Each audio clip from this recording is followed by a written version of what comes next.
The White House says President Trump was caught off guard by Israel's latest moves in Gaza as a broader Middle East peace plan may be losing momentum. Doug Luzader has more from Washington, D.C.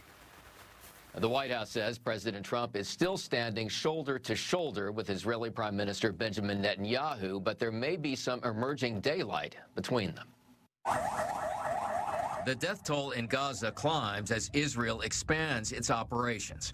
Recent Israeli airstrikes in Syria and a Catholic church that was struck in Gaza may be creating new tension now between Israeli Prime Minister Benjamin Netanyahu and President Trump. He was caught off guard by the bombing in Syria and also the bombing of a Catholic church in Gaza, which, as you know, I addressed at my briefing last week.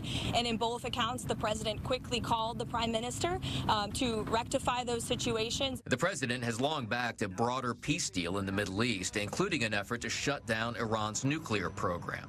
Following last month's U.S. bombing attack on Iran's nuclear sites, Iran's foreign minister says the damage has been extensive to the point where nuclear enrichment, he says, has been frozen.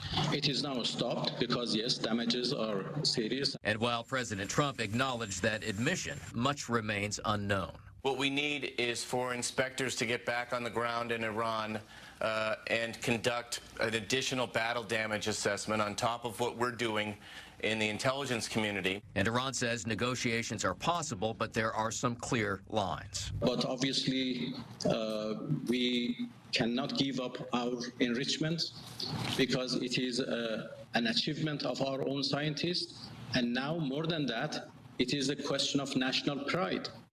And he says while the nuclear facilities may have been destroyed, they can eventually be rebuilt so nuclear enrichment can continue. In Washington, Doug Luzader, Fox News.